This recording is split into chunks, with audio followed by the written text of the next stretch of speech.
You're listening to the low end of the dial, down where the numbers get thin and the stations get far apart, and the static between them sounds like the ocean sounds if you've never seen the ocean. Just a wide, open, breathing hush that goes on in every direction.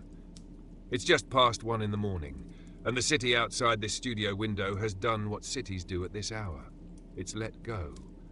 The streetlights are still working. The pavement is still shining from the rain that came through earlier. But the people are gone and the cars are gone. And what's left is the infrastructure of a city with nobody in it.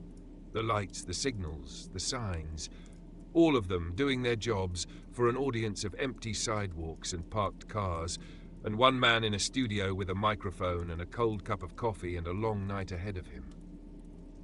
I've been sitting here between records, and the quiet got into me. Not the studio quiet. I'm used to that. The other quiet. The one that comes from further back. The one that lives in a particular kind of place, at a particular kind of hour, in a particular kind of town that wasn't a city at all.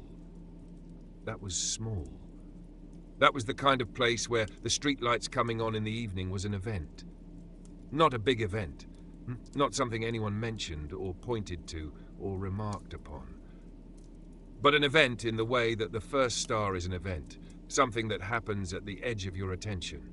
Something that changes the world by 1 degree, and the world accepts the change without comment, and the evening begins.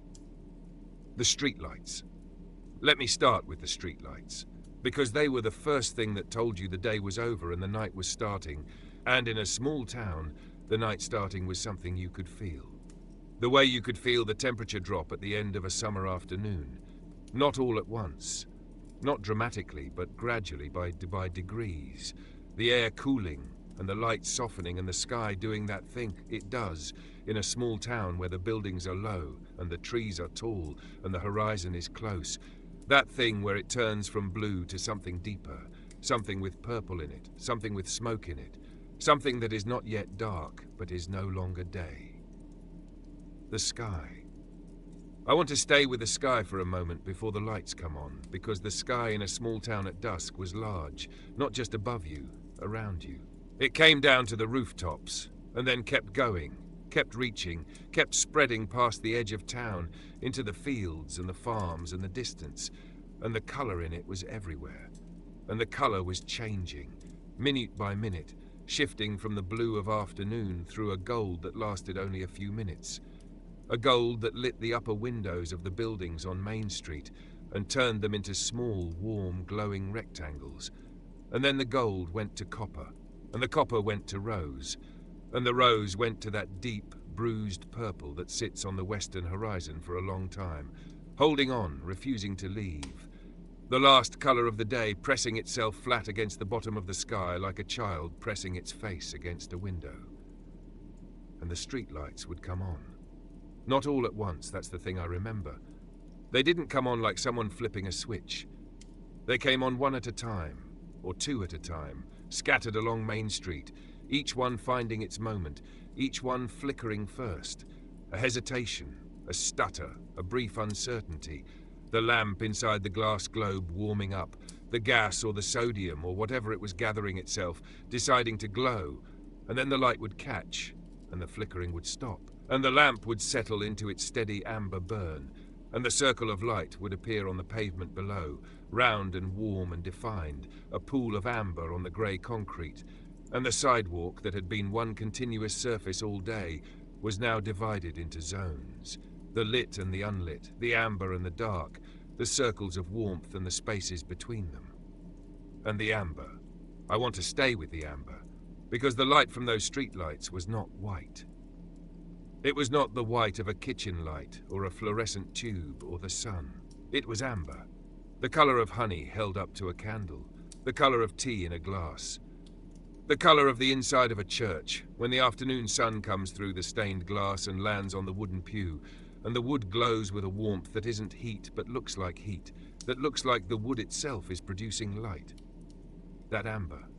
That particular, specific, unmistakable amber that belonged to streetlights and to nothing else, that existed only at night, only outdoors, only in the space between the lamp and the ground, and that coloured everything it touched, The sidewalk, the storefronts, the parked cars, the leaves of the trees that hung into the light from above, coloured all of it with this warm, soft, golden tone that made the world look gentler than it looked in daylight.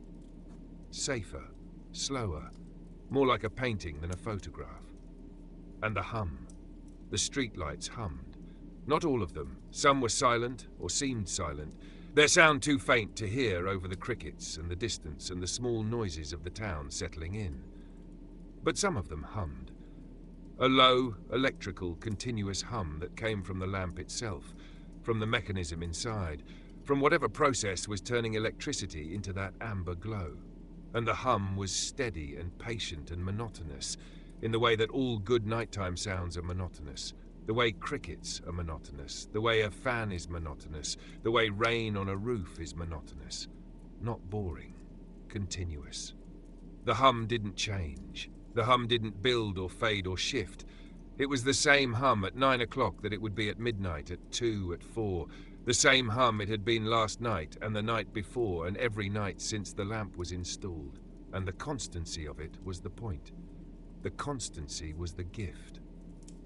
In a world where everything else changed, the light, the temperature, the people on the sidewalk, the cars on the street, the hum stayed. The hum was the one thing you could count on being exactly the same every time you heard it. And the moths around the streetlights.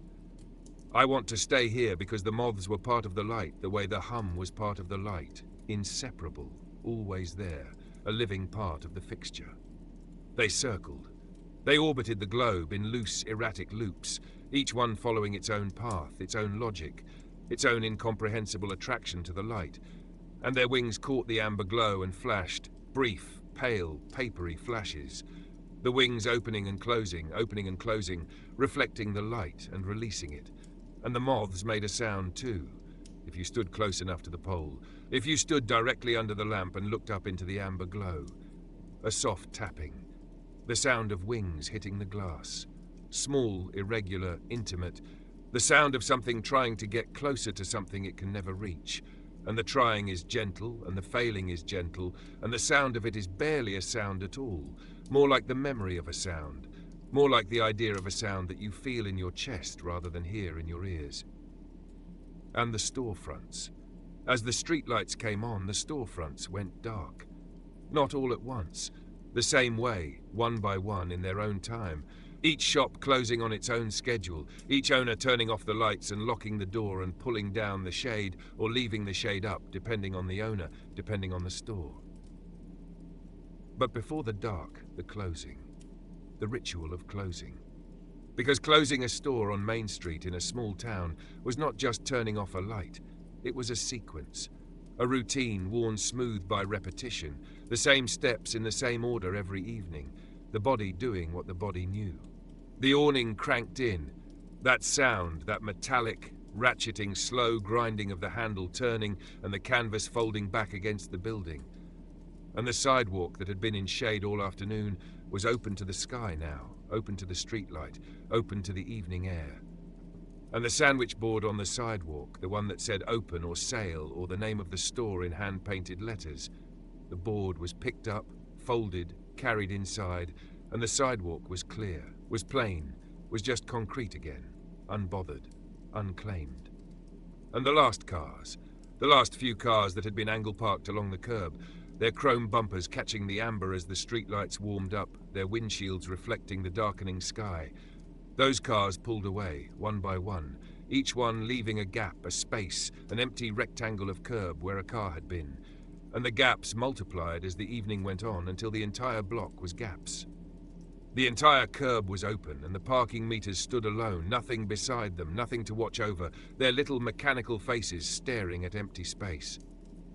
And the doors. The sound of doors being locked. That particular sound, a key in a lock, the tumbler turning, the bolt sliding home, a sound that was small and metallic and final, the sound of the day ending at this address, at this door, on this street. And then footsteps. The owner's footsteps on the sidewalk, heading toward the last car, or heading around the corner, or heading up the street toward home, the footsteps getting fainter, the sound of them absorbed by the evening air. And then quiet. And the storefront stood there, locked, dark, holding everything inside. The shelves and the counter and the cash register and the smell that had built up all day, the particular smell of that particular store, sealed now behind the glass, preserved, waiting for the morning when the key would turn again and the bolt would slide back and the door would open and the smell would come out to meet the first customer the way a dog comes out to meet a car in a driveway. And you could watch it happen from the sidewalk, this slow darkening, this gradual withdrawal of light from the street. The hardware store went dark early. The window that had been full of tools and paint cans, and the sun-faded display now just a rectangle of shadow, the glass reflecting the streetlight instead of showing you what was inside. The drugstore stayed lit a little longer. The lunch counter empty now, the stools unoccupied, but the lights still on, the pharmacist in the back finishing something, and the light from the drugstore fell onto the sidewalk through the big window and made a bright, white-yellow rectangle on the concrete that was a different color from the amber of the streetlights, a daytime color, an indoor color, lingering on the sidewalk like a guest who hasn't realized the party is over. And then that light would go off too. A click. You wouldn't hear it, you'd see it. The drugstore window going dark, the rectangle on the sidewalk vanishing, the amber taking over, the streetlight reclaiming that patch of concrete for the night. And the drugstore was just a shape now, a dark shape with a sign above it that you could barely read in the amber light, and a door that was locked, and a window that showed you nothing but the reflection of the street and the streetlights and yourself. If you were standing close enough, a dim figure in the glass, a ghost made of amber and shadow. And one by one the stores went dark. The bakery, the shoe store, the barber shop with its pole no longer turning. The pole was off, the motor silent, the red and white and blue frozen in mid-spiral, stopped for the night, caught in a moment it would hold until morning. The five and dime, its window still showing the arrangement of small things, the candy, the toys, the school supplies, but all of it in shadow now, all of it colorless, the reds and yellows and greens of the packaging gone grey in the dark, waiting for the morning sun to give them back their colors. And Main Street was becoming something else.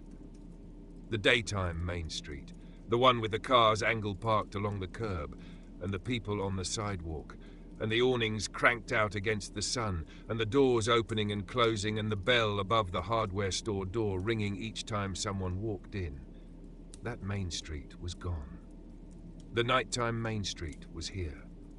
And the nighttime Main Street was the same street, the same buildings, the same sidewalk, the same cracks in the concrete, and the same parking meters and the same fire hydrant on the corner.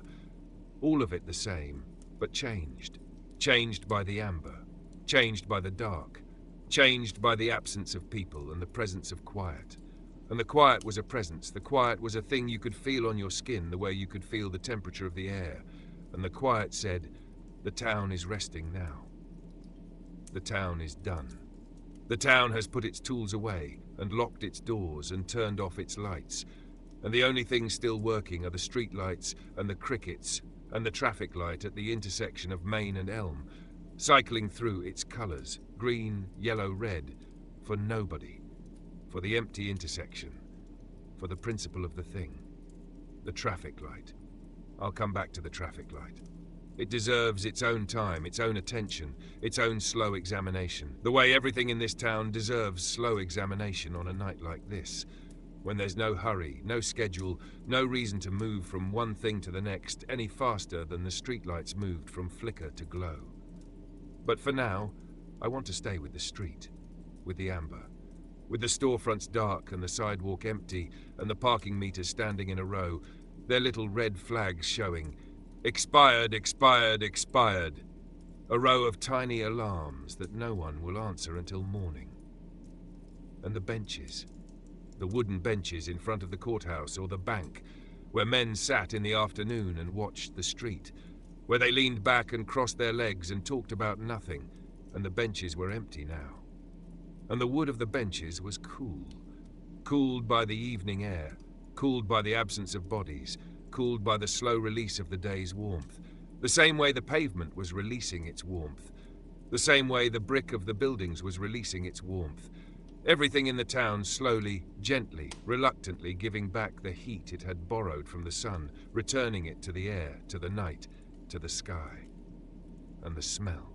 The town at night had a smell that was different from the town in the day. The daytime smell was commerce. The bakery, the exhaust from the cars, the hot tar of the road, the paint and the turpentine from the hardware store, the grease from the diner grill, all of it mixing in the warm air, a busy smell, a populated smell. The nighttime smell was underneath all of that. It was the smell that had been there all day but that you couldn't detect under the louder smells, the way you can't hear a quiet instrument in a full orchestra, but you can hear it when the other instruments stop.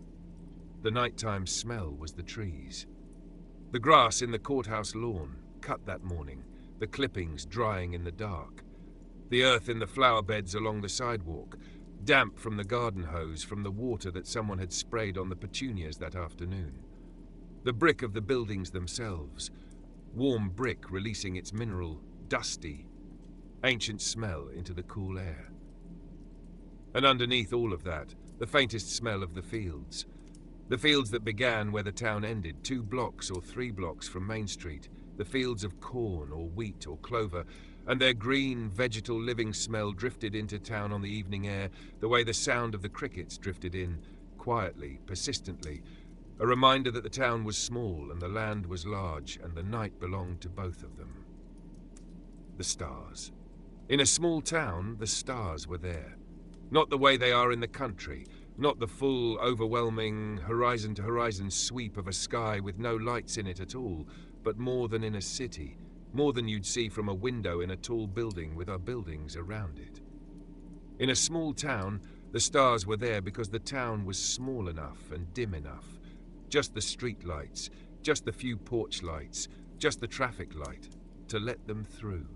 You could stand on the sidewalk on Main Street and look up and see them, scattered across the dark, some bright, some faint, some flickering, the way the streetlights had flickered when they first came on, as though the stars were small lamps too, small amber globes very far away, doing the same work, casting the same circles of light on some pavement you couldn't see, humming the same hum for moths you couldn't imagine.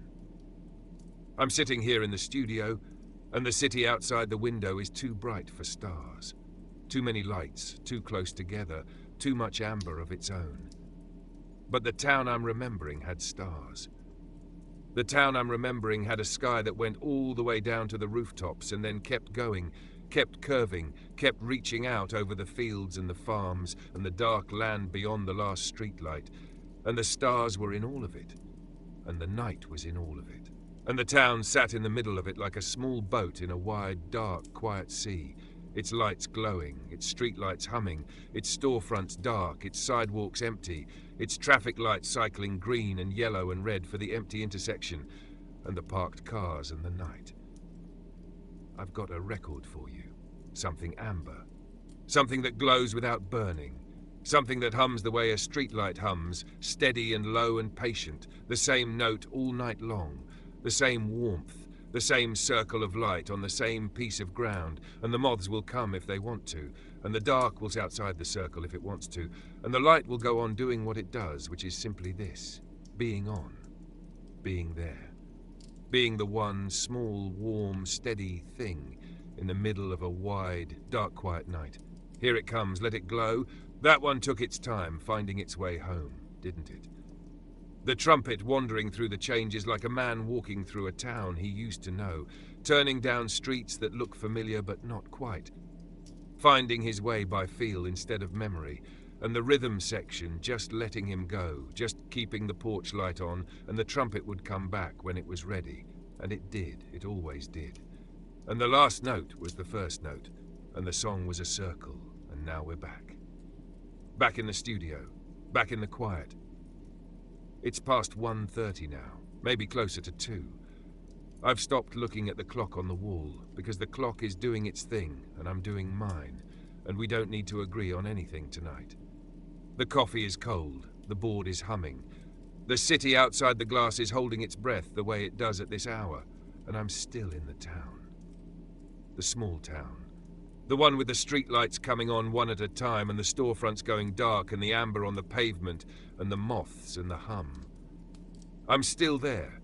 I'm still on Main Street, standing on the sidewalk in the warm evening air, and the stores are closed now and the cars are gone and the street is mine.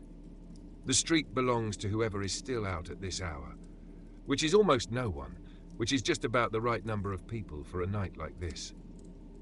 And I want to walk now. I want to move down the sidewalk, slowly, the way you move when there's nowhere to be and no one waiting, and the night is wide and the air is warm, and the only sound is the sound you're making with your own feet on the concrete. The footsteps. My footsteps. The sound of shoes on sidewalk in a quiet town at night. It was a particular sound, and it was loud. Not loud the way a car is loud or a voice is loud, but loud the way any sound is loud when it's the only one.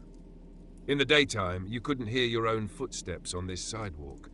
There was too much else. The traffic, the conversations, the doors, the bells, the commerce of a town in motion.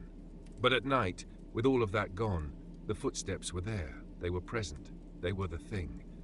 Each step had a sound, a flat, dry, solid tap, the sole of the shoe meeting the concrete, and the sound carried. It carried down the sidewalk ahead of you and bounced off the storefronts and came back, a small echo, a faint return, and you were hearing your own footsteps twice. Once from below and once from the buildings, once from the ground and once from the glass and the brick. And the two sounds were almost the same, but not quite. The echo a fraction of a second behind, a shadow of the step, a ghost of the walk.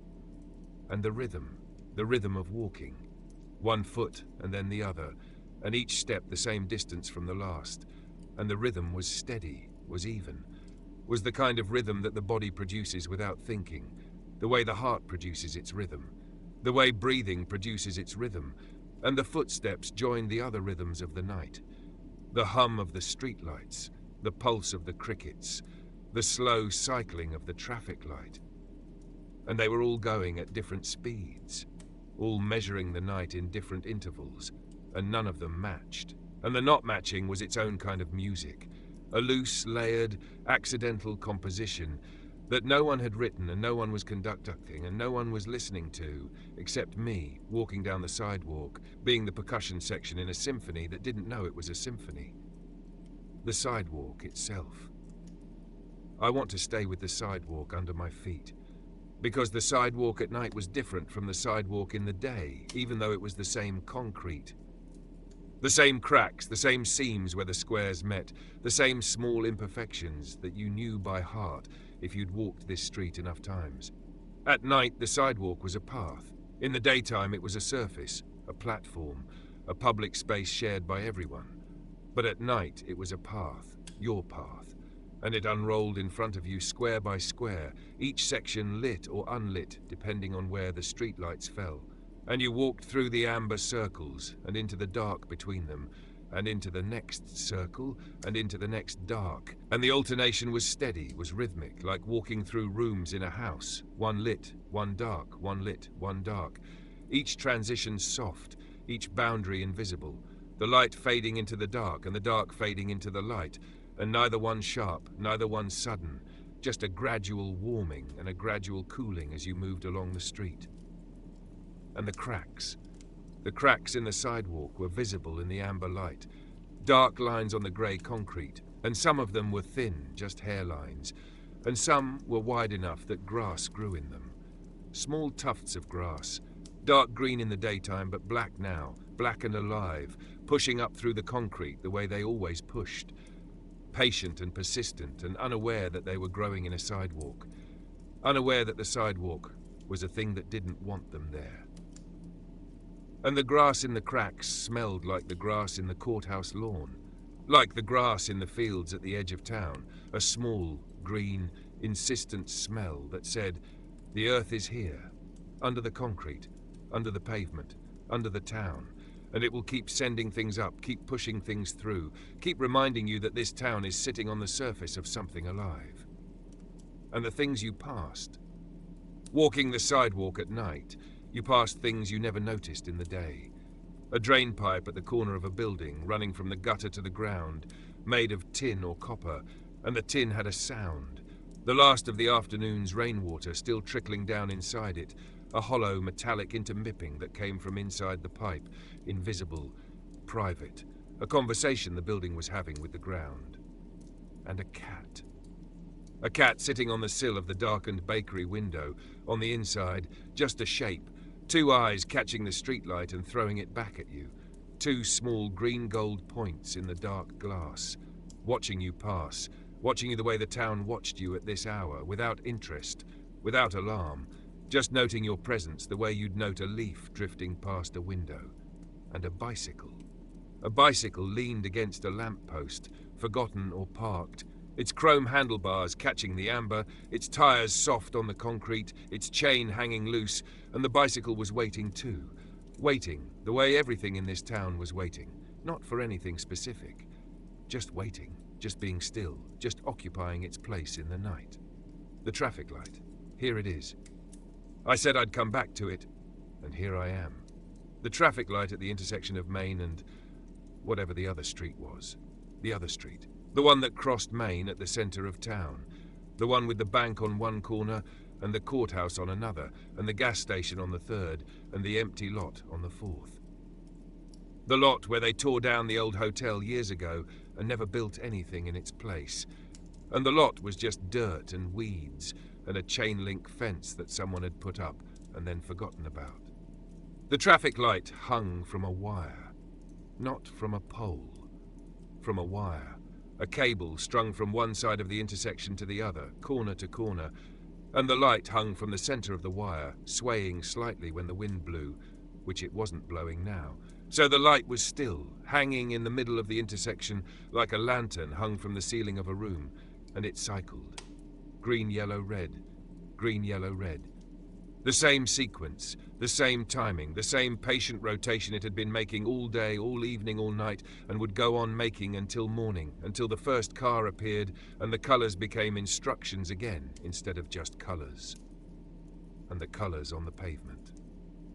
That's what I want to stay with. Because the traffic light didn't just glow, it painted. It laid its color on the intersection, on the crosswalk, on the hoods of the parked cars at the corners, on the front of the bank and the side of the courthouse. Green first, a wash of green, pale and watery, the color of the inside of a bottle, the color of shallow water over sand, and the green lay on the pavement and the buildings and the parked cars for how long? 30 seconds? 40? Long enough to settle, long enough to become the color of the world, long enough that you forgot any other color had been there. And then the yellow. The green would go, and the yellow would come. And the yellow was warmer, closer to the amber of the streetlights, a deeper, richer color that seemed to soak into the surfaces it touched. And the yellow lasted only a few seconds, a brief visit, a pause, a held breath. And then the red. The red was the longest. The red sat on the intersection the way a cat sits on a porch, settled, unhurried, owning the space. The red colored the pavement and the buildings and the cars with a wash of warm, deep, rose-tinted light. And the red lasted, and the night was red, and the intersection was red, and the crosswalk and the curb and the fire hydrant, already red, were redder, and the world held its red breath and waited. And then green again, and the cycle resumed. And the intersection changed color, slowly, continuously, a room being repainted every 90 seconds, and no one was there to see it except the buildings and the parked cars and the streetlights and the moths and the crickets and one person on the sidewalk who had stopped walking to watch. I stopped walking. I stood at the corner and watched the light cycle. Green, yellow, red, green, yellow, red, and the intersection was empty. No cars, no people. No reason for the light to be doing what it was doing. No traffic to direct, no pedestrians to protect. Just the light and the wire and the colors and the night. And the light didn't care. The light had no awareness of the emptiness and the sound of it. The traffic light had a sound. You wouldn't hear it during the day. Too much else going on, too many engines, too many voices. But at night, standing directly beneath it at the empty corner, you could hear the mechanism inside the box, a click, a relay. Each time the light changed, there was a click, a small, definite mechanical snap from inside the housing, The sound of one circuit closing and another opening. The sound of the decision being made, green to yellow, yellow to red, red to green, and the click was precise, was authoritative, was the sound of a machine that had no doubts about what came next. And after the click, a faint hum. A different hum from the streetlights, higher, thinner, the hum of the bulb itself warming to its new colour, and the hum would hold for 30 seconds or 40, and then the click would come again, and the colour would change and the hum would shift slightly to the frequency of the new bulb, and the cycle would continue. And the wire the light hung from, it stretched across the intersection from one pole to the other. And the light hung from the centre of it, and on a windy night, not tonight, tonight was still, but on a windy night the wire would sway and the light would rock gently, and the colours on the pavement would swing back and forth, the green washing one way and then the other, the red swaying like a searchlight in slow motion, and the intersection would seem to move, to breathe, to rock in its sleep. The light had no awareness of the emptiness. The light had its job, and it was doing it. The way the streetlights had their job, and the crickets had their job, and the stars had their job, and the town at night was a town full of things doing their jobs for nobody. A town of faithful machines, and patient insects, and constant lights. All of them working, all of them keeping the night running, keeping the systems going, keeping the rhythm steady, so that when morning came and the people came back and the cars came back and the doors opened and the awnings cranked out and the sandwich boards went on the sidewalk, everything would be exactly where they left it. The light would still be cycling. The streetlights would still be humming. The town would still be there waiting, the way it waited every night. The way it would go on, waiting, as long as there was a town and a night and a light on a wire and a wire across an intersection, and the movie theatre.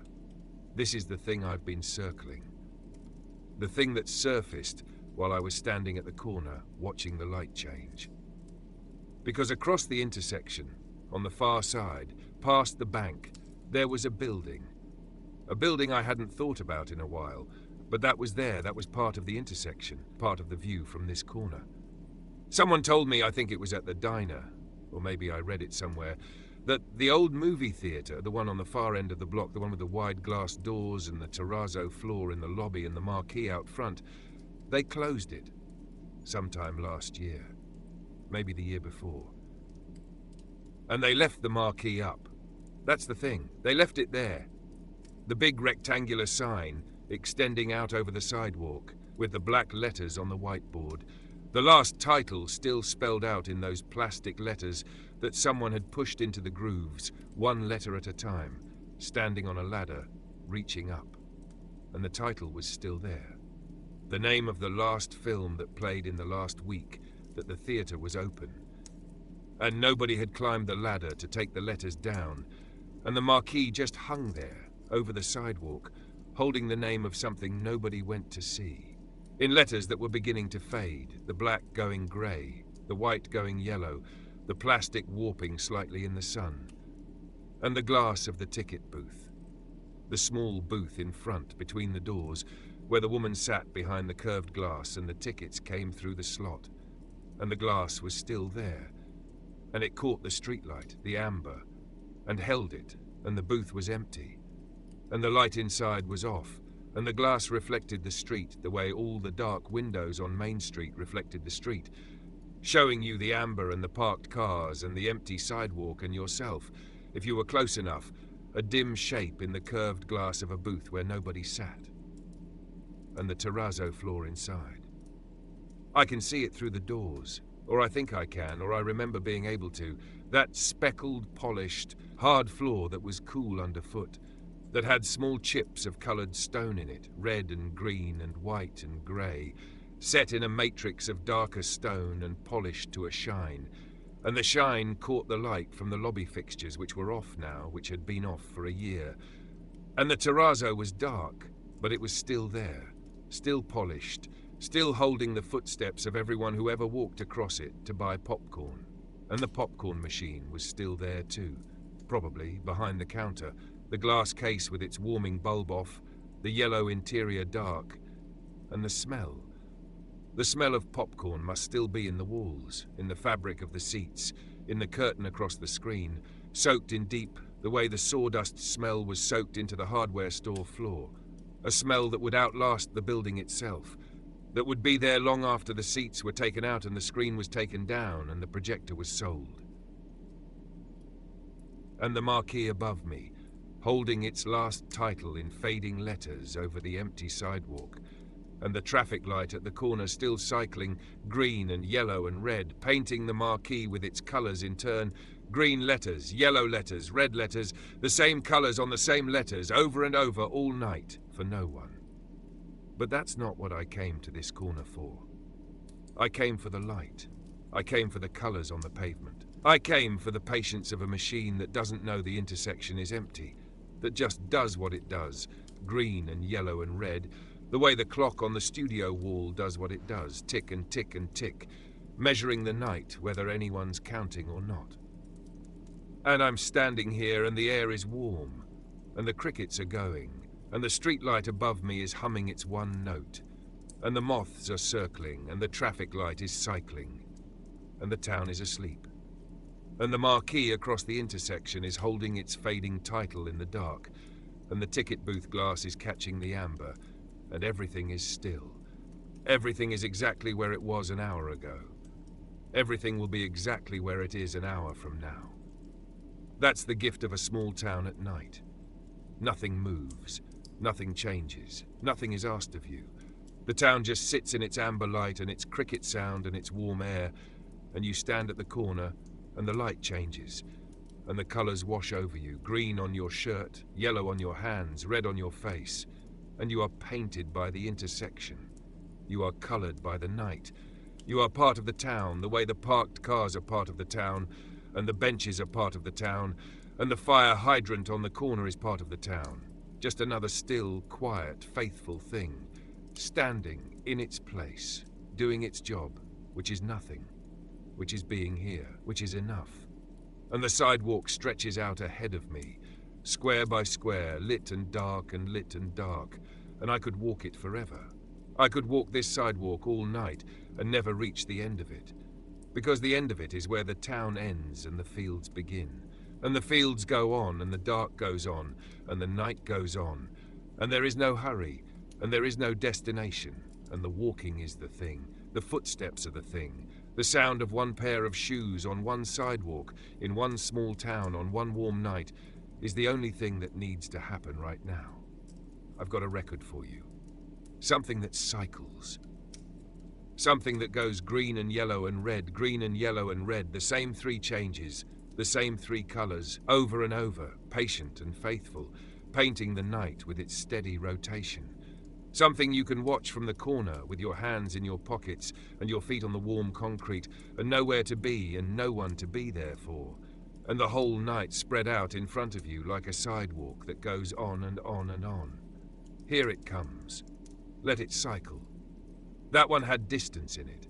The way the piano kept reaching for something just past where the fingers were, stretching for a note that was almost too far, and then finding it, and then reaching again.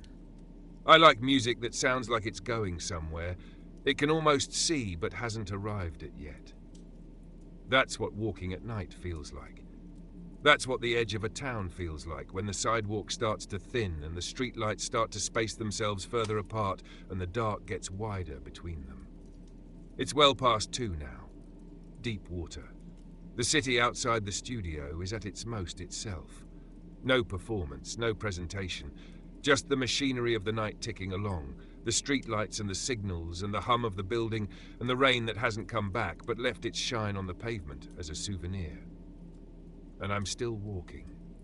Still on the sidewalk in the small town, still moving through the amber and the dark, still listening to my own footsteps on the concrete. But the town is changing around me now. I've passed the intersection, past the traffic light cycling its colours for nobody, past the last of the storefronts with their dark windows and their locked doors. I'm moving toward the edge, the place where the town begins to let go of itself. The houses. The houses started where the stores ended. Not abruptly. There was a transition, a few blocks where the buildings were mixed, A storefront next to a house, next to an empty lot, next to a church. But gradually the stores thinned, and the houses thickened, and the character of the street changed. The sidewalk was the same concrete, but the things on either side of it were different now. Not storefronts with flat faces and big windows, but houses, set back from the street behind yards, behind fences, behind hedges and trees, and the particular buffer of private space that a house requires between itself and the world. And the houses at night. The houses were darker than the stores. The stores had been lit from inside all day, bright and open and displaying themselves, and even dark they held the memory of that brightness, their big windows still reflecting, still catching the streetlight, still showing you something. The houses were private. The houses had curtains. The houses had pulled their light inside and closed the door on it. And what leaked out was accidental. A line of yellow under a shade, the blue glow of a television through a gap in the curtains, the warm amber of a porch light left on. Not for visitors, not at this hour, but out of habit, out of routine, out of the simple fact that someone had turned it on at dusk and hadn't turned it off, and it would burn all night. A small, steady, faithful flame in a glass globe on the wall beside the front door. The porch lights. They were everywhere. On this street of houses, these small amber sentries, one on nearly every porch, and they lit the front steps and the porch railings and the mailboxes and the walkways and nothing else. The porch light had a small territory, 10 feet, maybe 15, and outside that territory the yard was dark. The driveway was dark, the side of the house was dark, and the porch light didn't try to reach them. It knew its place. It kept to its circle, the way the streetlights kept to their circles, and the effect, walking past house after house, was a rhythm of small, warm lights, each one a point of amber in the dark, each one a door, each one saying, "Someone lives here. Someone sleeps here. Someone left this light on for the night." And the yards between the houses were dark. And in the dark, the yards were larger than they were in the day. In the daytime, you could see the fences, the property lines, the edges. This yard ended here, and that yard began there.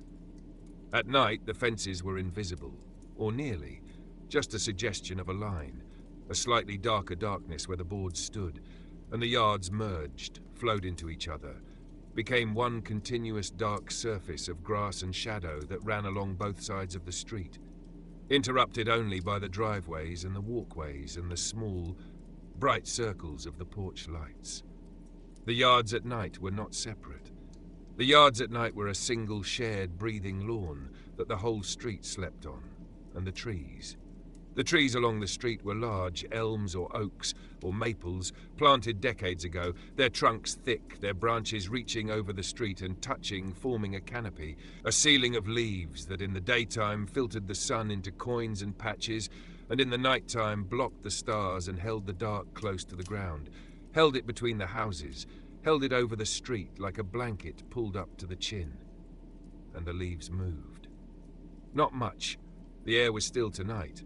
Mostly still, but there was a current, a drift, a breath of something moving through the canopy, and the leaves responded with a sound, a rustling, a whispering, a dry, soft, continuous murmur that was the voice of the trees talking in their sleep, and the sound was everywhere, above you and around you, and it was the sound of the edge of town, the sound of the place where the buildings ended and the living things began to outnumber the built things, and the streetlights were further apart now. That was the sign. That was how you knew you were approaching the edge. On Main Street, the streetlights had been close. One every 100 feet, maybe, each circle of amber overlapping the next, a continuous corridor of light. Here, on the residential street, the lights were spaced wider. One at each corner, maybe, one every 200 feet, and the dark between them was wider, deeper, more substantial. You walked through longer stretches of dark now, longer pauses between the amber, and in the dark the houses were shapes, just shapes, roof lines and chimneys, and the vertical lines of porch columns, and the only color was the porch lights and the occasional window, and the crickets were louder here, louder than on Main Street, because there was more grass, more yard, more earth for them to sing from, and their sound filled the dark the way the amber filled the circles, completely, continuously, a sound that was not one cricket but hundreds, thousands, each one invisible, each one adding its small, rhythmic pulse to the chorus. And then the houses thinned, the yards got wider, the lots got bigger. A vacant lot appeared, just grass, unmowed, tall and dry and whispering in whatever breeze there was. And the vacant lot was dark, fully dark, no porch light, no window light, just the faint glow of the nearest streetlight at the corner barely reaching the edge of the grass. And the next house was further away than the last, and the one after that further still. And the feel of the town was loosening, the way a knot loosens, the way a fist relaxes, the fingers opening, the grip releasing, and the fields were there. You could feel them before you could see them. You could feel the openness, the space, the sudden absence of buildings on both sides, the sudden wideness of the sky, the sudden drop in the sound of the crickets, not quieter but different, spread out, no longer bouncing off houses and fences but flying free, going out into the open air and not coming back, dissipating into the dark the way smoke dissipates into the sky. And the smell changed, the town smell, the grass and the brick and the concrete and the porch lights' electrical warmth and the faint, lingering exhaust from the last car that passed an hour ago. That smell was behind you now. Ahead of you, the smell was the fields, and the fields smelled like the earth they were made of and the crop they held. Corn, maybe, or wheat, or soybeans, or something you couldn't name, something that was just green, just growing, just the smell of a plant doing what a plant does in the dark, which is the same thing it does in the light, only quieter, growing, reaching, pulling water from the soil and sugar from the air and building itself, cell by cell, in the warm, dark, silent hours while the town slept. And the sky at the edge of town was different from the sky over Main Street. Over Main Street, the sky had been framed, held between the roof lines and the trees, visible in patches, in pieces, like a painting seen through a window. Here the sky was unframed. It went all the way down. It touched the ground, or the ground touched it at the horizon, which was visible now, a long, flat, dark line where the field met the sky. And above that line, the stars went from scattered to dense, from a few bright points to a dusting, a powder, a fine, luminous haze that you could not see from Main Street, that you could not see from any place where a streetlight competed. But that was there, was always there, waiting at the edge of town for anyone who walked far enough to find it. And the last streetlight. The last streetlight on the last pole on the last corner before the road left town. It stood there like a sentry at the gate, the last amber circle on the last piece of sidewalk, and beyond it, dark.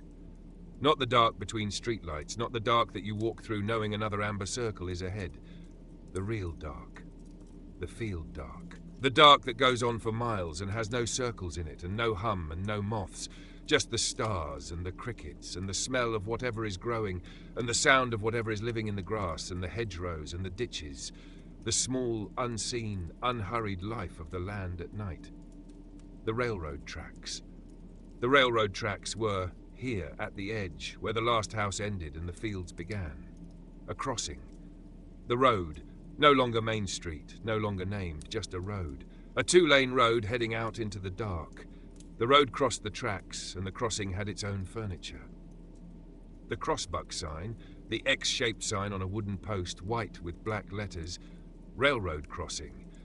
And the letters were reflective, catching the headlights of cars that weren't there, catching nothing tonight, just sitting in the dark. 2 words on a post, a warning for nobody. And the rails. The steel rails, running in both directions, parallel, straight, disappearing into the dark on both sides, going somewhere you couldn't see, coming from somewhere you'd never been, and the steel was cold. You could feel it. If you stepped close, if you put your shoe on the rail, the cold coming up through the sole, the way the cold came up through the nails in the hardware store bin. The deep, insistent, patient cold of metal that has been sitting in the night air for hours. And the rails were smooth, polished by the wheels of trains that came through. How often? Once a day? Twice? You didn't know the schedule, but you knew the trains came, because the rails were bright on top, bright and smooth and worn to a shine by the weight of the wheels. and the brightness caught the starlight and held it in a thin silver line that ran in both directions. Two thin, silver, parallel lines going into the dark, and the lines were the only bright things out here, the only metal that reflected, the only surface that caught light and gave it back.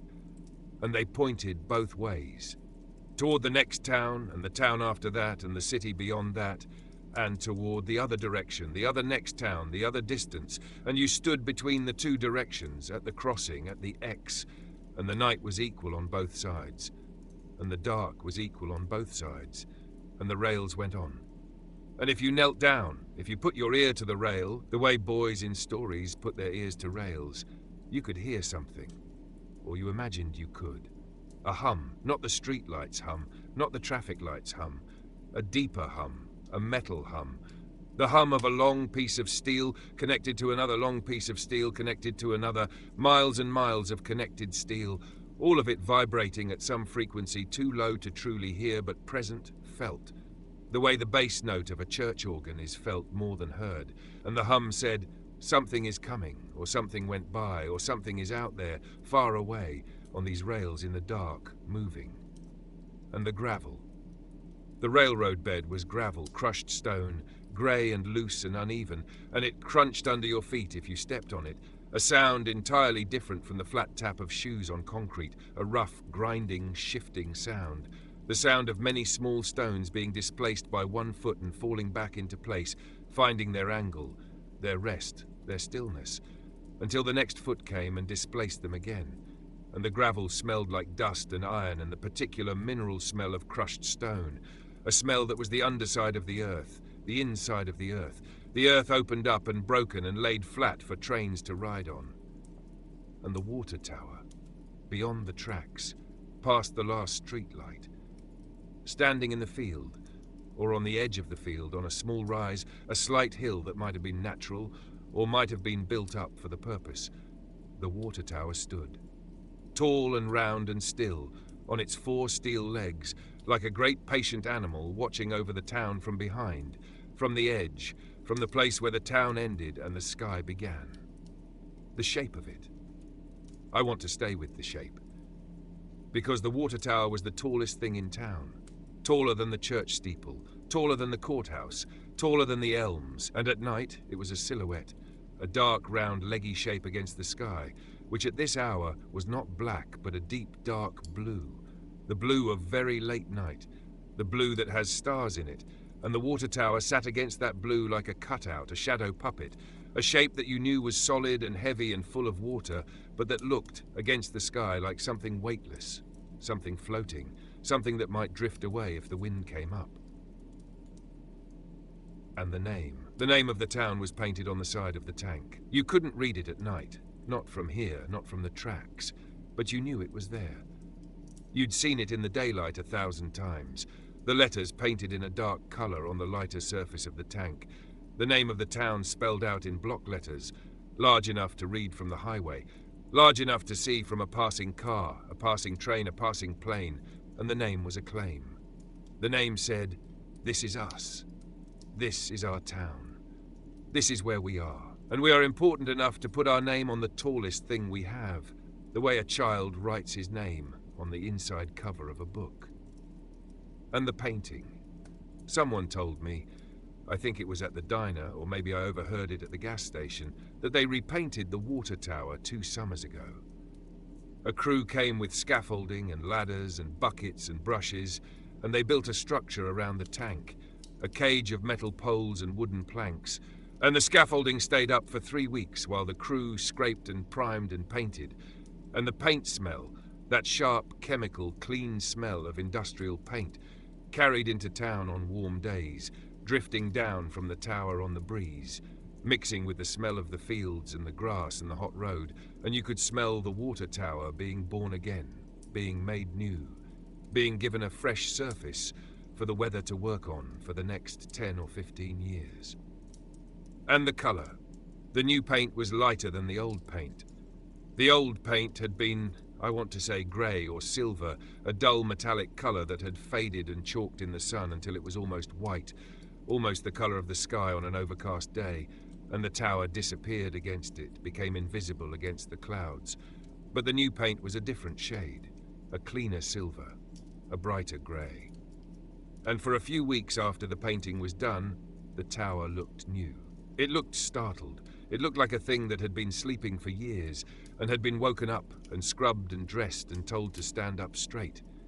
And the name of the town was repainted too, in fresh, dark, crisp letters, the edges sharp, the serifs clean, and the name looked proud on the new surface.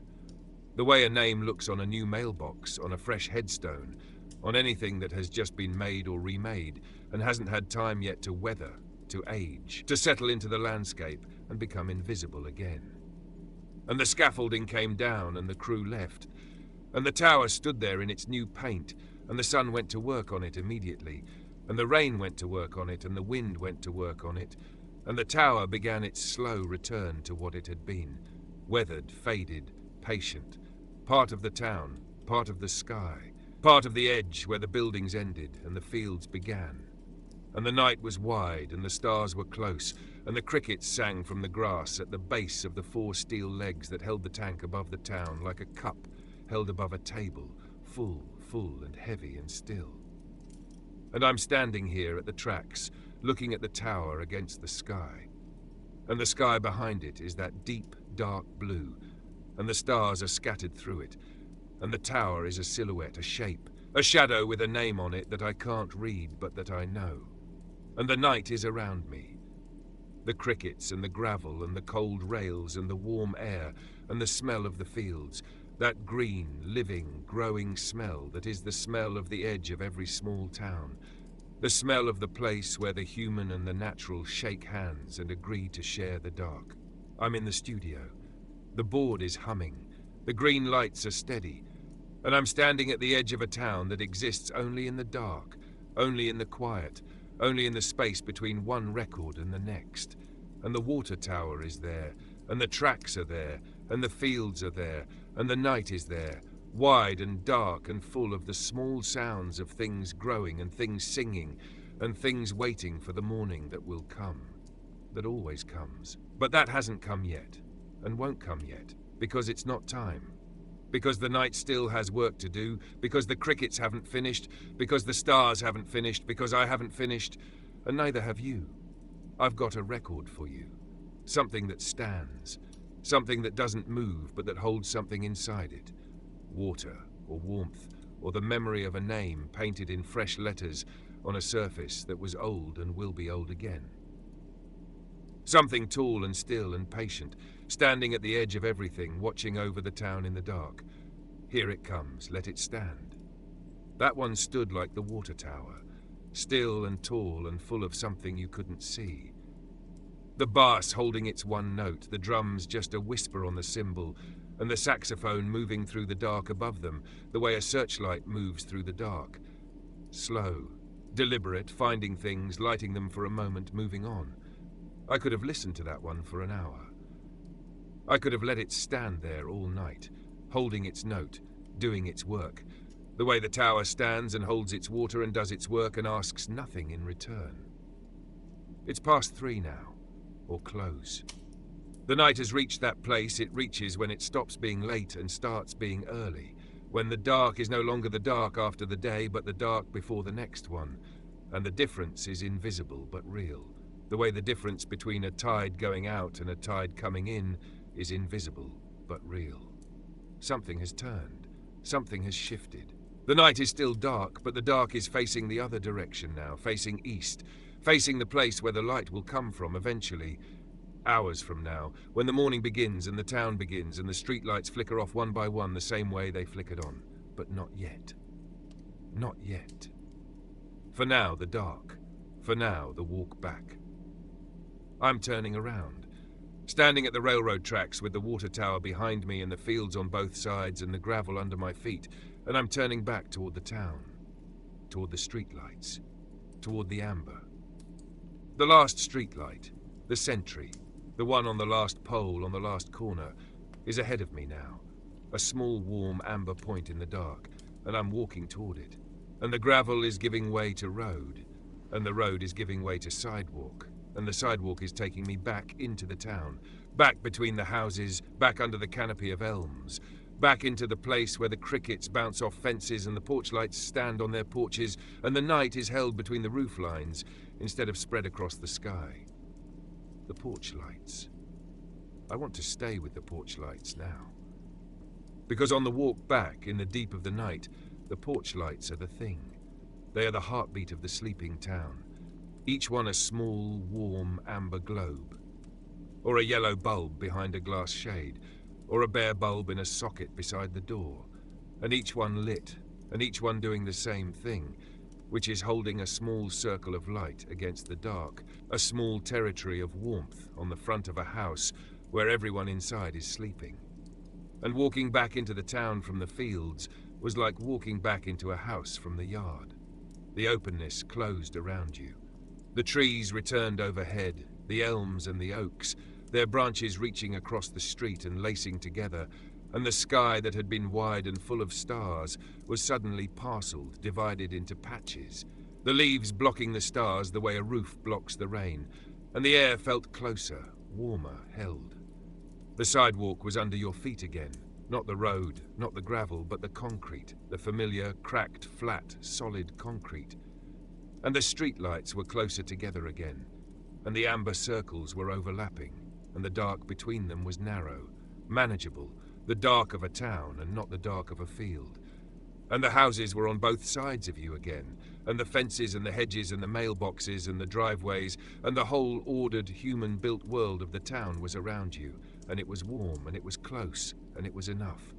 And the sounds changed too.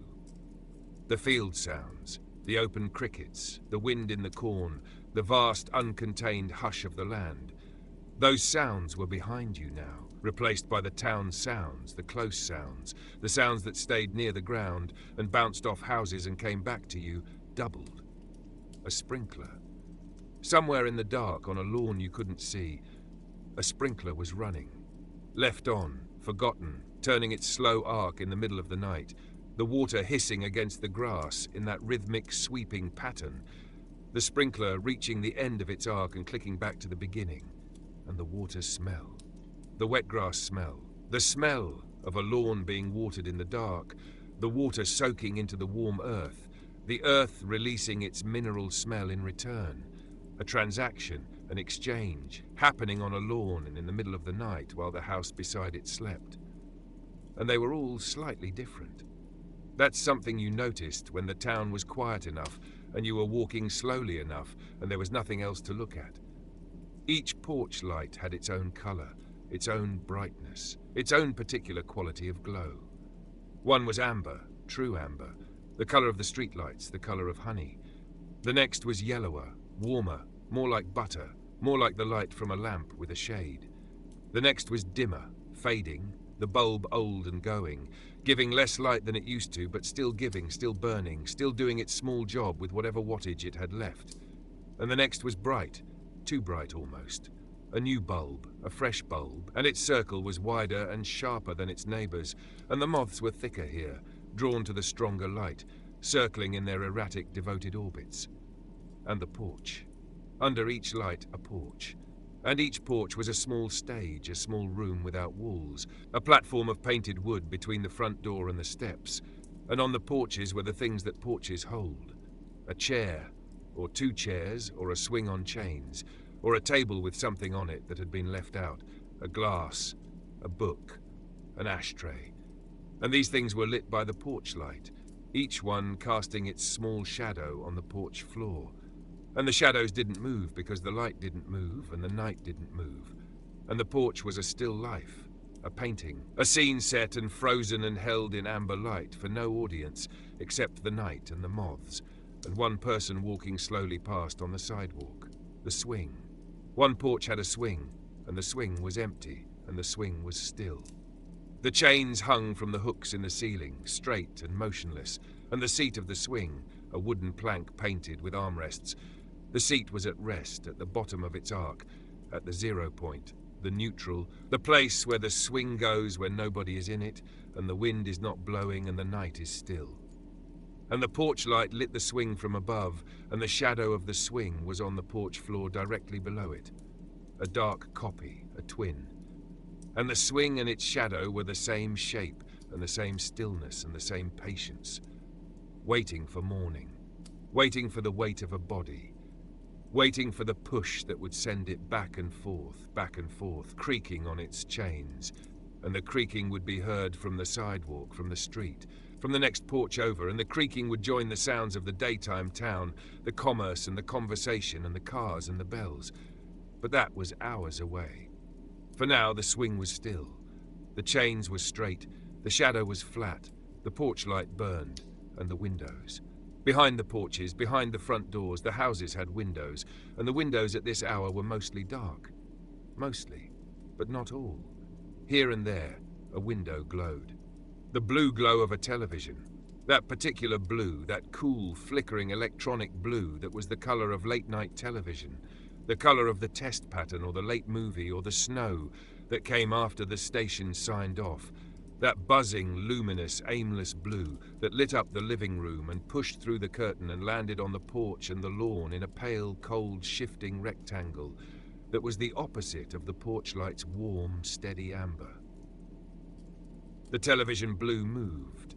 It flickered. It changed with whatever was on the screen. And the shadows it cast were restless, shifting, alive in a way the porch light shadows were not. And you could stand on the sidewalk and watch the blue flicker through the curtain and know that someone in that house was still awake, or had fallen asleep with the television on, had drifted off on the couch with the sound turned low and the blue light washing over them.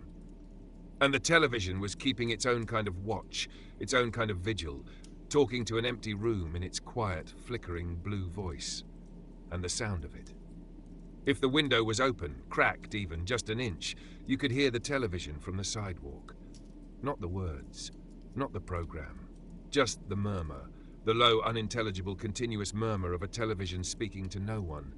The voices and the music and the laughter all blended together into one soft, blue, electronic hum. And the hum came through the window and across the porch and down the walk and reached the sidewalk as barely a sound at all.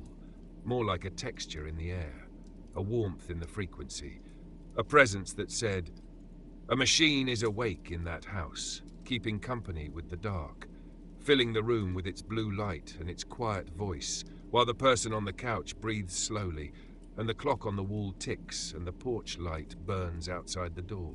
And in an upstairs window in one house a yellow light, a bedroom light, a lamp, not bright, soft, contained, the light of a bedside table with a shade, and the shade turned the light warm, turned it gold, and the gold came through the window and fell on the side of the house in a small, bright rectangle. And you could imagine, not see, but imagine someone in that room, in that bed, reading or not reading, awake or nearly not, the book on the chest rising and falling with the breath, the lamp still on. Because turning it off would mean committing to sleep, and they weren't ready, not yet. They were in that place between awake and gone, that doorway, that threshold. That place where the body is heavy, and the eyes are heavy, and the light is on, but the hand hasn't reached for the switch, because reaching would require a decision. And decisions belong to the waking world. And the waking world is receding, is going soft at the edges, is dissolving the way the town dissolved as I walked past the last house and into the field. And then that light would go off. While you watched, or maybe you'd already passed, maybe you were 2 houses down, 3. The light in the upstairs window would go off, and the rectangle on the side of the house would vanish, and the window would go dark, and the house would be fully dark now, fully asleep, every window closed, every light off except the porch light that would burn all night, the porch light that was the last thing awake in the house, the faithful one, the one that stayed up after everyone else went to bed. And the quiet at this hour, on this street, in this town. It was not the quiet of absence, it was the quiet of presence. The quiet of 100 people sleeping in 100 beds in 50 houses on both sides of a tree-lined street, each one breathing, each one dreaming, each one generating the small, inaudible, unmeasurable warmth of a living body at rest. And the warmth of all those bodies in all those beds in all those houses rose through the roofs and into the night air and made the town, maybe, just maybe, a fraction of a degree warmer than the fields around it. A fraction, a breath. A human warmth, a collective warmth. The warmth of a town that was not empty but full, full of sleep, full of breath, full of the quiet, powerful, invisible work that bodies do when the mind lets go and the night takes over. And the houses themselves made sounds, small sounds. The sounds of houses at rest, a pipe ticking in a wall as the temperature shifted, a furnace clicking on in a basement, the low whump of the ignition, the hum of the blower pushing warm air through ducts, and the warm air rising through the vents in the floors of the rooms where people slept, and the vents breathing out, gently, steadily, and the curtains near the vents moving slightly, barely, the fabric lifting and falling with each breath of warm air, and a refrigerator humming in a kitchen, and a clock ticking on a wall, and a floorboard creaking under no one's foot, creaking because the wood was settling, because the temperature was shifting, because houses move in the night the way sleeping bodies move, slowly, subtly, adjusting themselves to the dark, finding their rest, making their small, involuntary sounds that no one hears, because everyone is asleep. And the sounds go out through the walls and the windows and into the night, and join the crickets and the sprinkler and the streetlight hum and the traffic light click and the whole quiet, layered, accidental orchestra of a small town at 3 in the morning. And the stars above it all.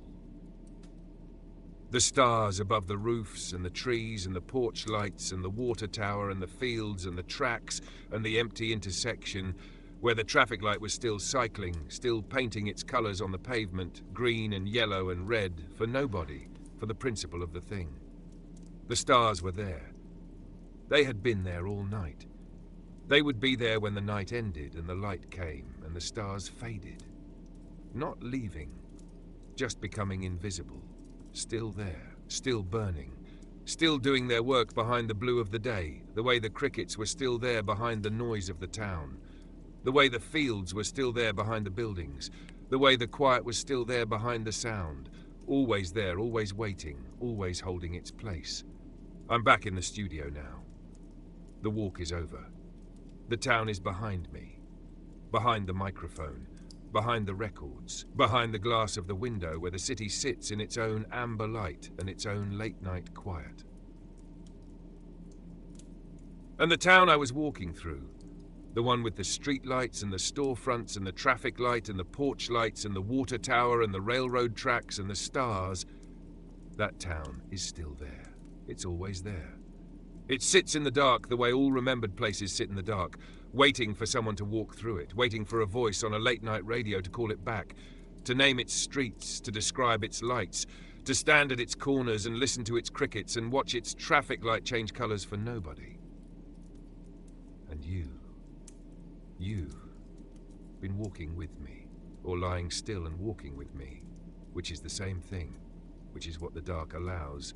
To be in two places at once, to be in the bed and on the sidewalk, to be in the room and in the town, to be here and there, to be awake and almost not, to be drifting between the amber circles the way I drifted between them, step by step, square by square, the dark and the dark and the light.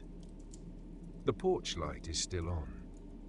Whichever porch light you're thinking of, the one at the house on the corner, or the one at the house next to the vacant lot, or the one at the house where the swing hangs still on its chains, the porch light is still on. It will burn all night. It will be there when you wake up.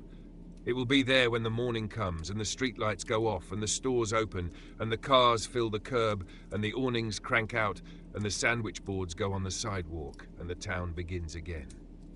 The porch light will still be on, burning its small, amber, faithful burn, holding its small circle against the dark, waiting for no one, asking for nothing, doing its one job, which is the same as my job tonight, which is the same as the traffic lights job and the street lights job and the crickets job and the stars job, which is simply to be on, to be here, to keep the light going while the world sleeps. Good night. From the low end of the dial, from the quiet studio in the quiet city. From the sidewalk in the small town where the streetlights hum and the moths circle and the traffic light paints its colours on the empty intersection and the porch lights burn and the water tower stands And the fields breathe, and the night holds everything, gently, completely, the way a town holds its people and a house holds its sleepers. And a porch light holds its small, warm, steady circle of amber against the wide, dark, patient, star-filled, cricket-singing, sleeping world. Good night. The light is on. You can rest now. Here's the last one. Let it glow, let it burn, let it hold you all the way down.